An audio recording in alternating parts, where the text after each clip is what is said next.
कच्चा चिट्ठा देख रहे हैं आप। मैं हूं आपके साथ शिवानी पांडे। अगर रूस का ये दावा बिल्कुल सही है तो फिर यूक्रेन वाकई में जंग पूरी तरह से हार चुका है।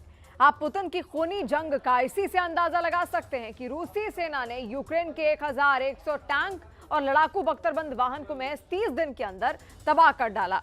अब तो वॉर जोन से यह भी खबर आ गई है कि पुतिन ने 1,60,000 नए सैनिकों को जंग में उतारने का ऐलान कर दिया है।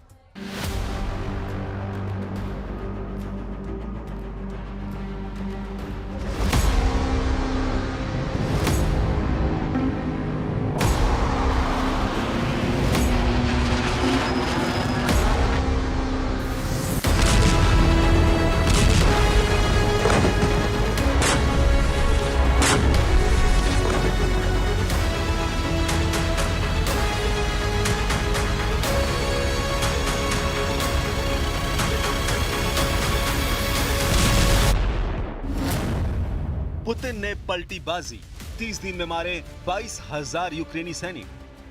लंबी जंग करना कोई बच्चों का खेल नहीं है। ये कहावत यूक्रेन के राष्ट्रपति जेलेंस्की पर बहुत भारी साबित हो रही है।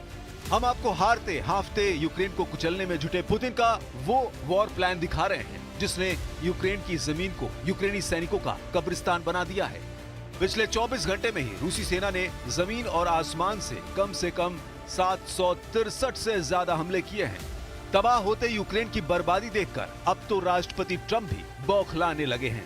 अमेरिका में सबसे ताजा सर्वे में अमेरिका ने राष्ट्रपति ट्रंप पर भड़कते हुए कहा है कि ट्रंप पूरी तरह से पुतिन के हमलों की अनदेखी कर रहे हैं और यूक्रेन जंग में ट्रंप अब धृतराष्ट्र की तरह आंखें मूंदे बैठे हैं। हालात ये है कि रूसी हमलों की सुनामी लगातार तेज और तीखी होती जा रही है। सिर्फ 24 घंटे में ही यूक्रेन के खेरसोन, खार्किव और डोनेस्क में रूसी हमलों में 400 से ज्यादा बड़ी इमारतें और घर भस्म हो चुके हैं। सबसे चौंकाने वाला खुलासा तो ये हुआ है कि पुतिन ने यूक्रेन के साथ साथ यूरोप पर हमले करने के लिए 1,60,000 से ज्यादा नए सैनिकों को जंग में उतार दिया है। दावा तो यहाँ तक किया जा रहा है कि पहले भर्ती हुए 1,50,000 सैनिकों के अलावा ये अतिरिक्त सैनिक रूसी सेना को बेशुमार ताकत और बढ़त देंगे। आप पुतिन के युद्ध के जुनून को इसी से समझ सकते हैं कि मार्च महीने के 30 दिन में ही यूक्रेन के 22,000 सैनिकों को मारने का दावा किया। रूसी सेना के तूफानी हमलों ने यूक्रेन और यूक्रेन की सेना दोनों के चिथड़े उड़ाकर रख दिए हैं।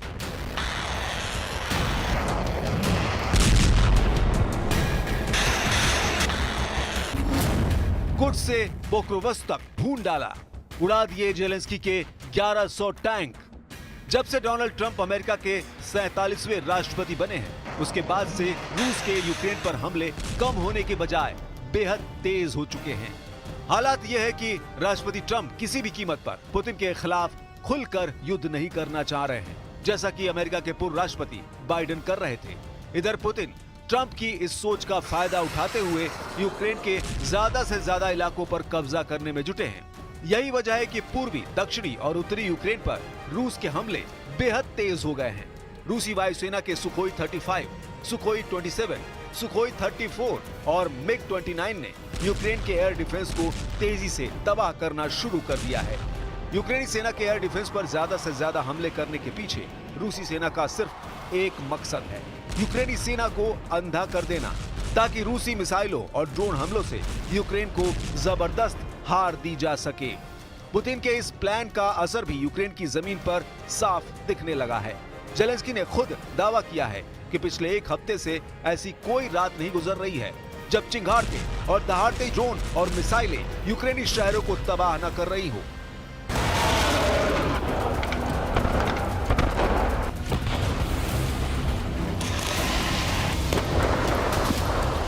यहाँ तक कि राजधानी कीव में तैनात अमेरिका और यूरोप के एयर डिफेंस सिस्टम को रूसी सेना ने बुरी तरह से तबाह कर दिया है, जबकि जमीन पर यूक्रेन को मिले जर्मन लेपर्ड टैंक, ब्रिटेन के चैलेंजर 2 और चैलेंजर 3 टैंक और अमेरिका से मिले अब्राहम टैंक भी रूसी सेना के तूफानी हमलों को रोक नहीं पा रहे हैं।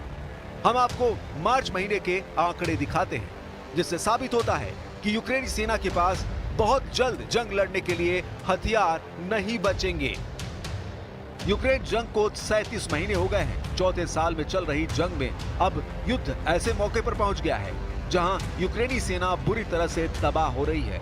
रूस की सरकारी समाचार एजेंसी ने रूसी सैन्य विशेषज्ञ आंद्रेई मारोचको के हवाले से दावा किया है कि मार्च 2025 महीने में ही रूसी सेना ने यूक्रेनी सेना को बुरी तरह से भून डाला है। रूसी सैन्य विशेषज्ञ आंद्रेई मारोचको का दावा है कि रूसी सेना ने लुहांस्क बॉर्डर पर ही भयंकर जंग के दौरान मार्च महीने में ही यूक्रेन के 22,000 सैनिकों को मार डाला है, जिसमें भाड़े के लड़ाके भी शामिल हैं, जो यूक्रेन की तरफ से रूस के खिलाफ जंग करने में जुटे थे। रूसी आंद्रेई मारोचको का डंके की चोट पर दावा है कि यूक्रेन सेना को फरवरी की तुलना में मार्च महीने में 13 गुना ज्यादा सैनिकों का नुकसान हो चुका है। फरवरी में रूसी सेना ने सिर्फ 1800 यूक्रेनी सैनिक मारे थे, जबकि मार्च में यूक्रेन के 22,000 सैनिक मारे जा चुके हैं। यहाँ तक कि रूसी सेना के T-90, T-72 जैसे टी सीरीज के टैंकों ने भी यूक्रेनी सेना के टैंक और बख्तरबंद लड़ाकू वाहनों को भी भारी नुकसान पहुंचाया है। आंद्रेई मारोचको का ये भी दावा है कि लुहांस्क बॉर्डर पर ही यूक्रेन के 1100 टैंक और बख्तरबंद वाहनों को रूसी आर्टिलरी और टैंक ब्रिगेड ने उड़ा दिया है। Географія та жорстокість російських ударів не просто іноді, а буквально кожного дня, кожної ночі показує, наскільки Путіну плювати на дипломатію. Ми вже кілька тижнів маємо саме американську пропозицію про безумовне припинення вогню. І щодоби фактично у відповідь на цю пропозицію російські дрони, російські бомби, артилерійські обстріли, балістика. Росія заслуговує на збільшення тиску на неї на всі.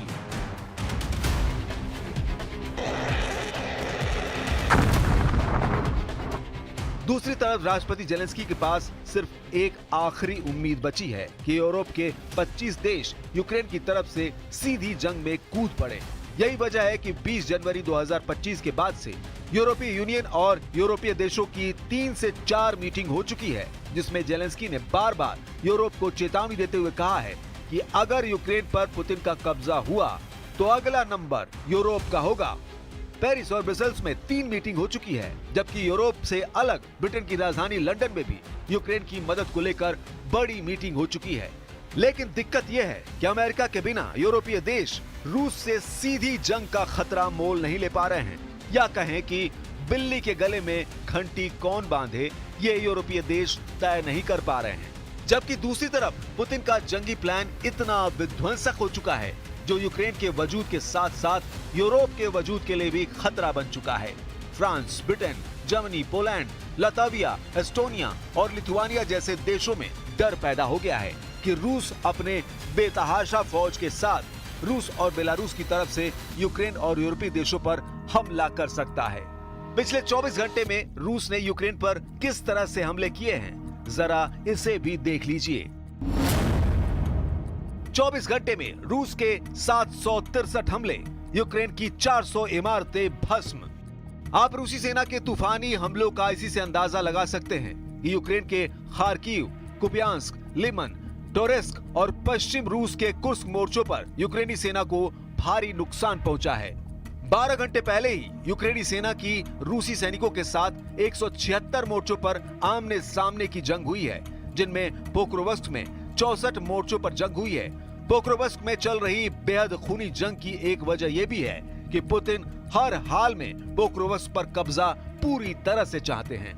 रूसी सेना पोक्रोवस्क के पास लगातार आगे बढ़ रही है, जो एक रणनीतिक यूक्रेनी शहर है। पोक्रोवस्क फ्रंट लाइन पर अगर रूस का कब्जा हो गया तो फिर यूक्रेनी सेना की सप्लाई लाइन रूसी सेना पूरी तरह से काट देगी, और अगर ऐसा हुआ तो यूक्रेन के लिए बहुत बड़ा झटका साबित होगा। सुमे और निप्रोपेट्रोव्स्क इलाकों पर रूसी हमलों से भारी नुकसान हुआ है। दावा किया जा रहा है कि 24 घंटे में रूसी वायुसेना और रूसी ड्रोन और मिसाइलों ने यूक्रेन के 4000 घरों की बिजली उड़ा दी है। उत्तर पूर्वी सुमे क्षेत्र में हुए इन रूसी हमलों से हाहाकार मचा हुआ है।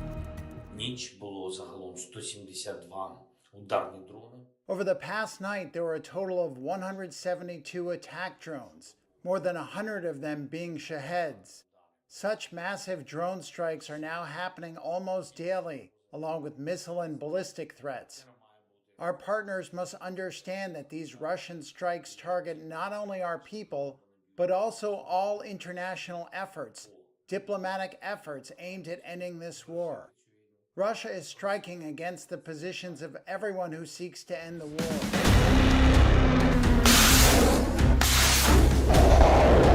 यूक्रेन के Kharkiv, सुमे, Mykolaiv, चर्नीव, Zaporizhzhia, Kherson, Luhansk पर रूसी सेना की बढ़त साबित करती है कि यूक्रेन को अब यूरोपीय हथियार भी नहीं बचा पा रहे हैं। यूक्रेन के 4 पूर्वी प्रांत डोनेस्क, लुहांस्क, ज़पोरिज़िया और खेरसोन में ही रूसी सेना 1,13,000 वर्ग किलोमीटर का इलाका हथिया चुकी है, जबकि पश्चिमी रूस के कुर्स्क पर कब्जा करने वाली यूक्रेनी सेना को रूसी सेना खदेड़ चुकी है और कुर्स्क के 86% से ज्यादा इलाके पर रूसी सेना ने दोबारा से कब्जा कर लिया है।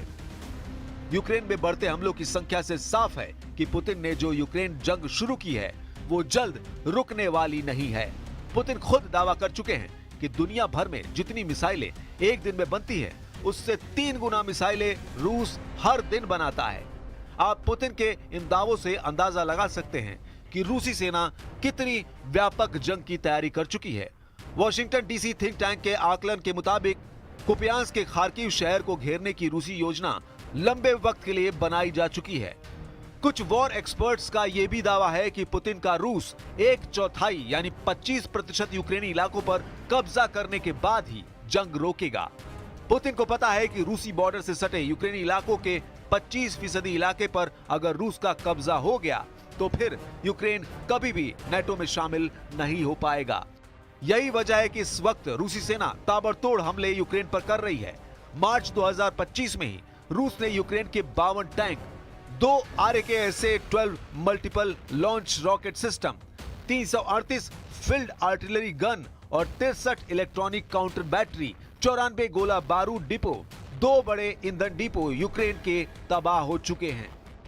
На всей линии фронта стратегическая инициатива полностью находится в руках российских вооруженных сил. Вот Луганская Народная Республика освобождена на 99% ее территории. Донецкая, Херсонская, Запорожская свыше 70%. Наши войска, наши ребята идут вперед и освобождают одну территорию за другой, один населенный пункт за другим каждый день.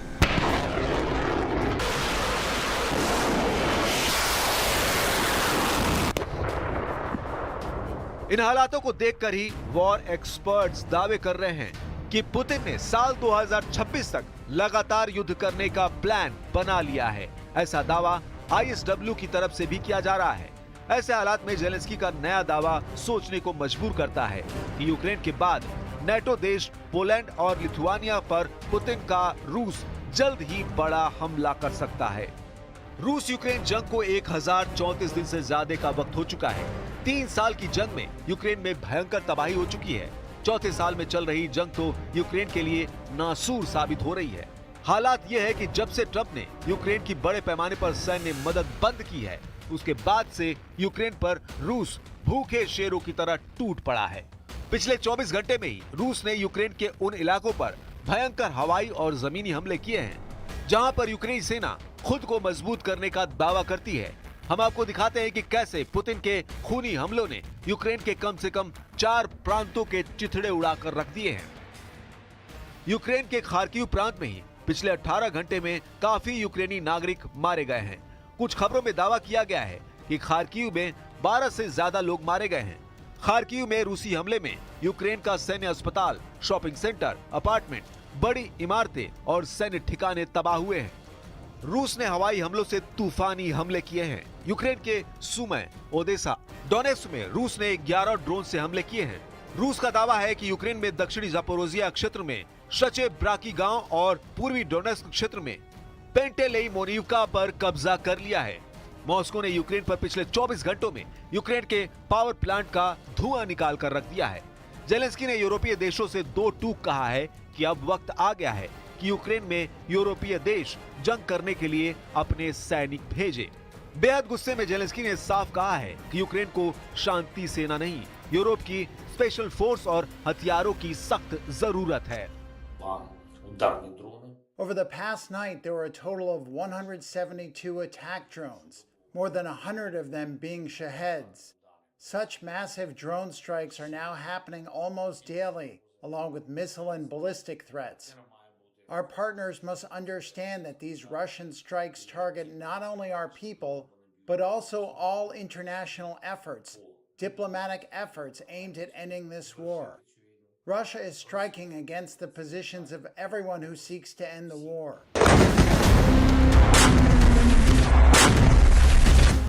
इस वक्त रूसी और यूक्रेनी सेना एक दूसरे पर बड़े हमले करने का दावा कर रहे हैं। रूस ने जहां यूक्रेन के Odesa, Luhansk, Kherson, Zaporizhzhia, Donetsk, Kharkiv और सुमे पर बेतहाशा हमले बढ़ा दिए हैं, तो वहीं दूसरी तरफ यूक्रेन ने रूस के कुर्स्क इलाके से भागकर अब रूस के बेलगरद पर भयंकर हमले शुरू कर दिए हैं। दावा किया जा रहा है कि यूक्रेन ने ऐसा इसलिए किया है ताकि रूस को अपनी सैन्य ताकत को कुर्स्क की जगह बेलगरद में भेजना पड़े, क्योंकि इस वक्त कुर्स्क में यूक्रेन के 50,000 सैनिकों के साथ साथ नेटो के 30 बड़े अफसरों को रूसी सेना ने चारों तरफ से घेर लिया है। जरा पश्चिमी रूस के कुर्स्क के इस इलाके को देखिए, जहां यूक्रेनी सेना को भारी नुकसान उठाना पड़ा है। अमेरिका के तमाम हथियार जिनके दम पर यूक्रेनी सेना रूसी सेना पर जानलेवा हमले कर रही थी, उसे रूसी सेना ने तबाह और बर्बाद कर दिया है। यूक्रेनी सेना जो सितंबर 2024 से फरवरी 2025 तक खुद को शिकारी समझ रही थी, वो यूक्रेनी सेना अब खुद शिकार हो रही है। पिछले 30 दिनों में ही 22,000 से ज्यादा यूक्रेनी सैनिक मारे जा चुके हैं, जबकि सैकड़ों की तादाद में यूक्रेनी टैंक, तोप, बख्तरबंद वाहन और हॉवित्जर तोप के चिथड़े रूसी सेना ने उड़ा दिए हैं। हालात ये हैं कि जो जेलेंस्की सोच रहे थे कि कुर्स्क इलाके पर कब्जा करके पुतिन को घुटनों पर ला दें, वो जेलेंस्की अब पुतिन के ऐसे फंदे में फंस चुके हैं जहां पर यूक्रेनी सेना के नरसंहार पर बड़ा खतरा पैदा हो गया है। इन हालातों से साफ है कि पुतिन का मिशन सिर्फ यूक्रेन नहीं है, पुतिन अब यूरोप को भी घुटनों पर लाने की तैयारी में जुटे हैं। यानी अब जंग साल 2026 तक चलेगी, ये बिल्कुल साफ हो चुका है।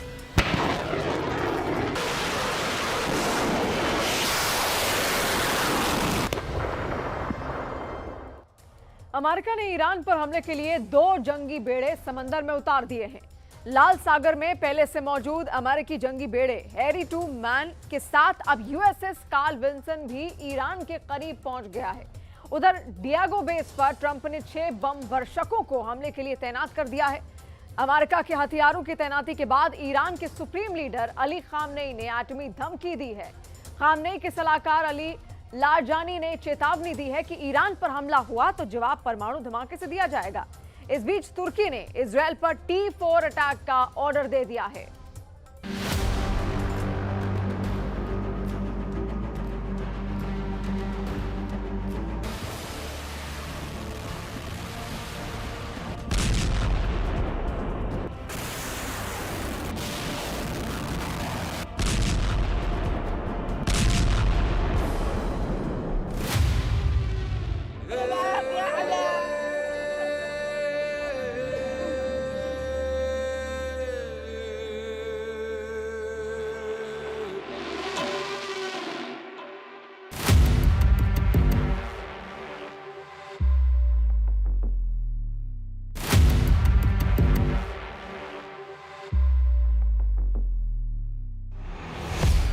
ट्रंप ने भेजा दूसरा जंगी बेड़ा, गुआम से ईरान पर हमला।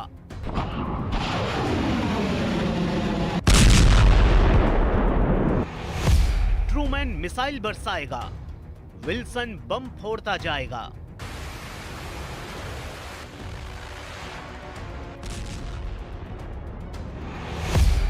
ट्रंप के बेबी का एटमी मिशन, तुर्की के T4 बेस पर धमाका।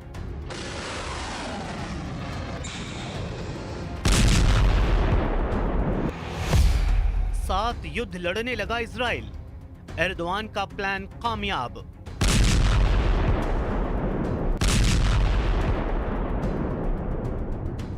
इस आग ने ट्रंप को बहुत ज्यादा भड़का दिया है। हमला हूथी लड़ाकों ने किया है। हमले में अमेरिका के फाइटर ड्रोन को जला दिया गया है। अमेरिकी ड्रोन को ढेर करने के बाद हूथी लड़ाकों ने ऑपरेशन की फिल्म बनाकर ट्रंप को भेज दी। MQ-9 रीपर ड्रोन की तबाही की बारूदी पिक्चर ने व्हाइट हाउस के वॉर प्लान को बदल डाला है।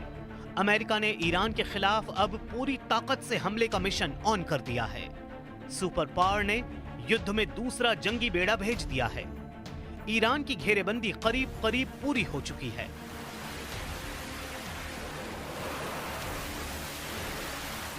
पंद्रह मार्च से शुरू हुई लड़ाई का सबसे विस्फोटक एपिसोड हूथी के हमले से शुरू हो गया है। अमेरिका ने aircraft carrier USS Carl Vinson को ईरान के खिलाफ जंग में उतार दिया है।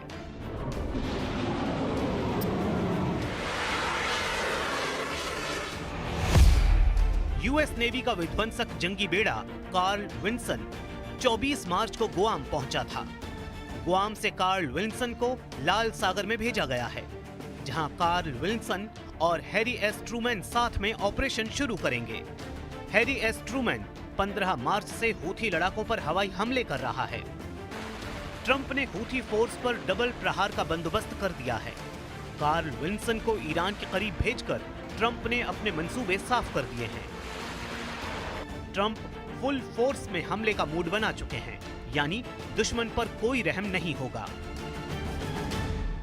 These strikes under the Trump administration are creeping closer and closer into crowded civilian neighborhoods in the capital Sana'a and in other cities. That raises the chance of civilians being hurt or killed in these strikes. The tempo of the strikes also is different. We're seeing the most strikes conducted in a single week by the United States just in this new campaign.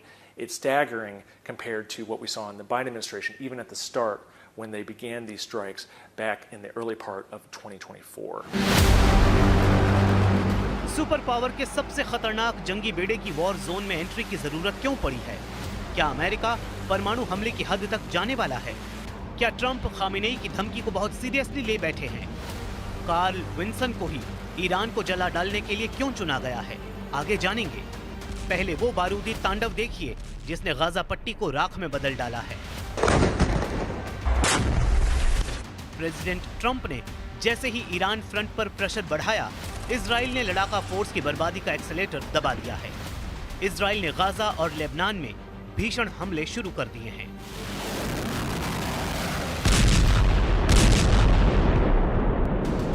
Netanyahu ने राफाह के लिए नई warning release कर दी है। Gaza के खान यूनुस में Netanyahu army ने हवाई हमला कर बहुमंजिला इमारतों को मटियामेट कर डाला है। खान यूनुस स्ट्राइक में इजराइल ने हमास के अड्डे को उड़ा डालने का दावा किया है। इजराइल सेना गाजा में कहर बरपा रही है। गाजा पूरी तरह से खंडहर में तब्दील हो चुका है। इन खंडहरों के नीचे सुरंग में छिपे हमास फाइटर्स पर बंकर्स बस्टर बम गिराए जा रहे हैं।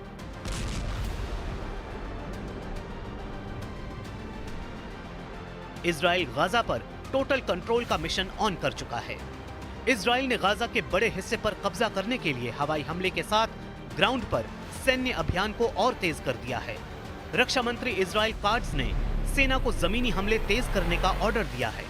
नेतन्याहू पहले ही साफ कर चुके हैं कि हमास को कुचल डालने का वक्त आ गया है। הלחץ הצבאי עובד. הוא עובד משום שהוא פועל בו זמנית. מצד אחד הוא קוטש את היכולות הצבאיות והשלטוניות של החמאס, ומצד שני הוא מייצר את התנאים לשחרור חטופינו. זה בדיוק מה שאנחנו עושים. אתמול בלילה הקבינט התכנס והחליט על הגברת הלחץ, שגם ככה היה מוגבר, כדי להגדיל את הקטישה של החמאס ואת היצירה של התנאים המיטביים לשחרור חטופינו. नेतन्याहू बंधकों की रिहाई तक हमास को बारूदी डोज देने का प्रण कर चुके हैं। उधर खान यूनुस हवाई हमलों में 17 लोगों की मौत की जानकारी दी गई है। गाजा के नासिर अस्पताल ने बताया कि रात भर हुए हवाई हमलों में 12 लोगों के शव अस्पताल लाए गए हैं। इसके अलावा गाजा यूरोपियन अस्पताल को हवाई हमलों में मारे गए 5 और लोगों के शव मिले हैं। स्थानीय लोगों ने इजराइल पर आरोप लगाए हैं कि हमले में मासूम बच्चों को मार डाला गया है। बम और मिसाइल धमाकों से उड़े शवों के चीथड़े खान यूनुस की गलियों में बिखरे पड़े हैं।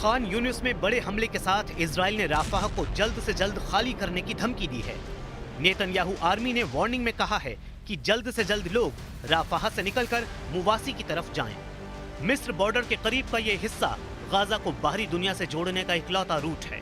मतलब ये कि इजराइल ने राफाह क्रॉसिंग पर बड़े हमले का प्लान बना रखा है। इजराइल डिफेंस फोर्स का अनुमान है कि हमास ने राफाह की सुरंगों में बचे हुए बंधकों को कैद कर रखा है, जिनकी रिहाई के लिए अब सबसे भयानक हमले की शुरुआत की जाएगी। नेतन्याहू ने इस मिशन के लिए नए कमांडर को कमान सौंप दी है। नेतन्याहू ने पूर्वी नौसेना कमांडर वाइस एडमिरल एली शार्विट को इजराइल की खुफिया एजेंसी शिन बेट का नया चीफ बनाया है। रविवार को ही इजराइल के प्रधानमंत्री कार्यालय ने इस तैनाती की पुष्टि कर दी थी कि एली शार्विट रोनेन बार की जगह लेंगे। इजराइल कैबिनेट ने इस महीने की शुरुआत में रोनेन को बर्खास्त करने के लिए मतदान किया था, जिसके बाद हमास, हिजबुल्लाह और ईरान के खिलाफ बड़े ऑपरेशन अंजाम दे चुके एडमिरल एली को शिन बेट का चीफ चुना गया। शिन बेट के नए चीफ के नाम के ऐलान के बाद हिजबुल्लाह ने इजराइल को धमकी दी है। हिजबुल्लाह के सीनियर लीडर अली अम्मार ने नेतन्याहू से एक बार फिर जबरदस्त जंग का ऐलान कर दिया है।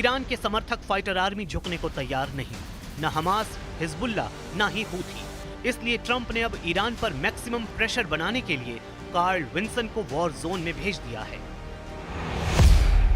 यूएसएस कार्ल विंसन का कोड नेम CVN-70 रखा गया है।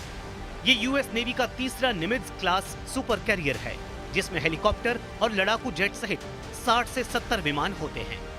इस बेड़े का डिस्प्लेसमेंट वजन 1 लाख टन है।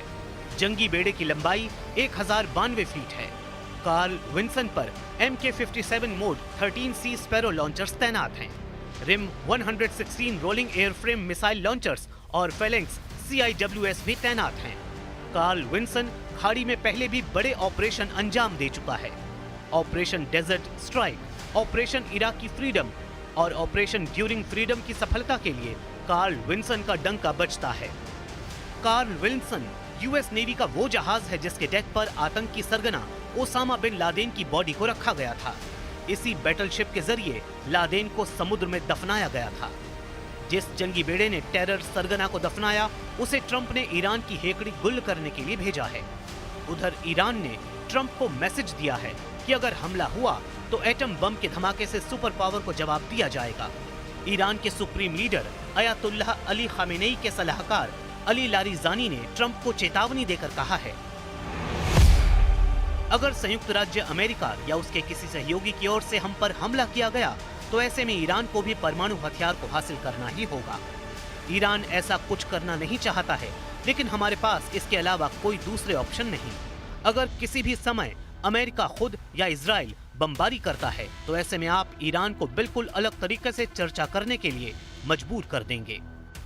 ईरान ललकार रहा है, ट्रंप हथियारों की तैनाती कर रहे हैं, लेकिन इन सब से अलग तुर्की अपनी अलग ही चाल चल रहा है। तुर्की ने इजराइल की टेंशन सबसे ज्यादा बढ़ा रखी है। तुर्की ने सीरिया के T4 एयरबेस पर कब्जा करना शुरू कर दिया है। मीडिया रिपोर्ट्स में दावा किया जा रहा है कि एर्दोआन T4 बेस पर S-400 की तैनाती करने जा रहे हैं। इस प्लान को पूरा करने के लिए तुर्की ने सीरिया के एयरबेस पर सिक्योरिटी और सपोर्ट का दांव चला है। एर्दोआन ने अल शरा के साथ ऐसी डील कर ली है जिससे नेतन्याहू का दिमाग गर्म हो गया है। कमांडर जुलानी उर्फ अहमद अल शरा के पास कोई आधिकारिक सेना नहीं है, जिसका फायदा उठाकर तुर्की सीरिया में सैन्य तैनाती बढ़ाता जा रहा है। मीडिया रिपोर्ट्स के मुताबिक